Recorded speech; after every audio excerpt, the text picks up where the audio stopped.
खालिस्तान नहीं है, ये मुसलमान पाकिस्तान नहीं है।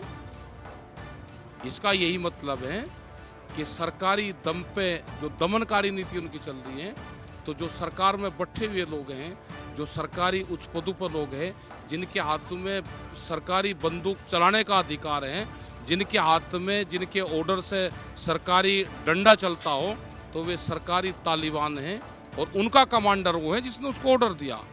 तो सरकारी तालिबानों का पहला कमांडर देश में है, वो मिल चुका है। उसकी पोस्टिंग नक्सलवादी क्षेत्र में होनी चाहिए। इन्होंने दंगे करवा के वहां पे और उसकी आड़ में पूरे देश को बांटने का काम करा। तो वो भी तो मुजफ्फरनगर की धरती थी, उसी धरती से इनका झंडा उखड़ा हो गया। तो वो टैंक चला, गांव में है तो ट्रैक्टर चला, और फ्री है तो ट्यूटर चला। संयुक्त किसान मोर्चा ने नूह में एक बड़ी महापंचायत की, किसान महापंचायत, और वहां पहुंचे थे राकेश टिकैत। राकेश जी, आज लगातार कई दफे mission UP, mission Uttar Pradesh की बात हुई और आपने कहा कि 5 तारीख से, सितंबर 5 से मिशन यूपी को लॉन्च किया जाएगा। डॉक्टर दर्शन पाल कह रहे थे अपनी भाषण में। तो वो मिशन यूपी है क्या? अगर पंचायत मुजफ्फरनगर में यूपी की धरती पे हो रही है, इन्होंने 2013 में मिशन यूपी और मिशन भारत इन्होंने मुजफ्फरनगर से ही शुरुआत करी थी। वो क्या था? इन्होंने दंगे करवा के वहां पे और उसकी आड़ में पूरे देश को बांटने का काम करा।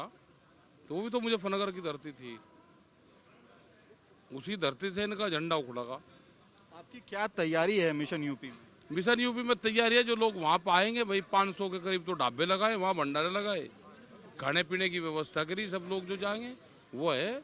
और अपनी संयुक्त मोर्चा तय करेगा, फिर जो भी वहां पे करेगा होगा। मिशन भारत भी तैयार होगा, वहां से ही तैयार होगा। लेकिन मिशन यूपी में कहीं यूपी चुनावों पे टारगेट तो नहीं है? यूपी चुनाव तो टारगेट नहीं है मिशन यूपी का? अब क्या पता भाई जनता क्या करेगी। वहां पे 12,000 तो करोड़ रुपया तो गन्ने का बकाया है। 5 साल से महंगाई बढ़ी, गन्ने का रेट नहीं बढ़ा। एमएसपी पे फर्जीवाड़ा बहुत है। एक जिले में 11,000 किसान फर्जी बना के उनकी फसलों को सस्ते में खरीदा जाता है।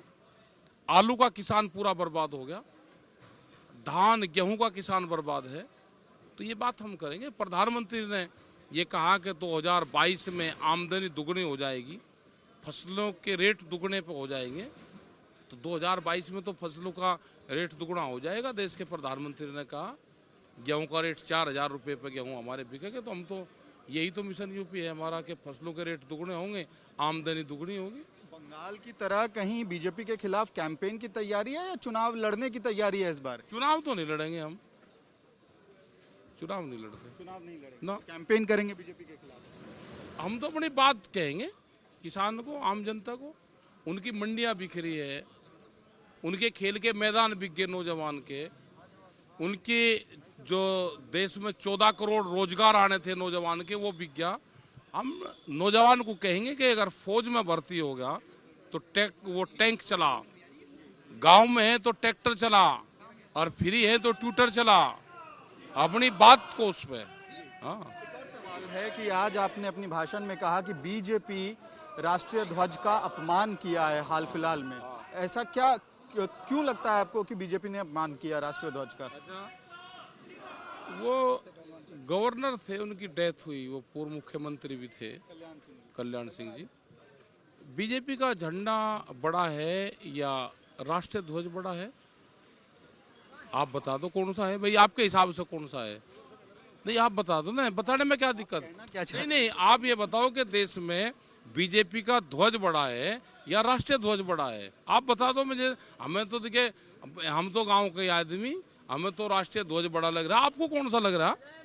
आप भी बता दो ना। सभी नागरिकों के लिए राष्ट्रीय ध्वज ही बड़ा है, लेकिन आप बयान क्या देना चाहते हैं? बयान ये देना चाह रहे कि राष्ट्रीय ध्वज नीचे है और बीजेपी का ध्वज उसके ऊपर लग रहा, तो उसमें ध्वज का अपमान नहीं है। हम भी हैं कि वे पूर्व मुख्यमंत्री रहे, हमें भी हैं कि वे गवर्नर रहे। राष्ट्रीय ध्वज का उनका सम्मान होना चाहिए। उन्होंने बहुत सी लड़ाइयाँ लड़ी अपने जीवन काल में, लेकिन राष्ट्रीय ध्वज सर्वप्रिय होता है। राष्ट्रीय ध्वज के ऊपर किसी पार्टी का झंडा लगे, वो नहीं होना चाहिए। एक आखिरी सवाल, आपने एक शब्द गढ़ा है सरकारी तालिबानी कमांडर, अब इसका क्या मतलब है? और खालिस्तानी का क्या मतलब है? किसान खालिस्तानी है, ये मुसलमान पाकिस्तानी है। इसका यही मतलब है कि सरकारी दम पे जो दमनकारी नीति उनकी चल रही है, तो जो सरकार में बैठे हुए लोग हैं, जो सरकारी उच्च पदों पर लोग हैं, जिनके हाथ में सरकारी बंदूक चलाने का अधिकार है, जिनके हाथ में जिनके ऑर्डर से सरकारी डंडा चलता हो, तो वे सरकारी तालिबान हैं और उनका कमांडर वो है जिसने उसको ऑर्डर दिया। तो सरकारी तालिबानों का पहला कमांडर देश में है, वो मिल चुका है, उसकी पोस्टिंग नक्सलवादी क्षेत्र में होनी चाहिए। आप सरकार को तालिबानी कह रहे हैं? भारत की सरकार को सरकारी तालिबान का कमांडर तो कहा हमने। हम खालिस्तानी है क्या? अगर हम खालिस्तानी है तो सरकार भी तालिबानी, सरकारी तालिबानी है, बंदूक का गलत इस्तेमाल करेगी तो हम उसको ये कहेंगे।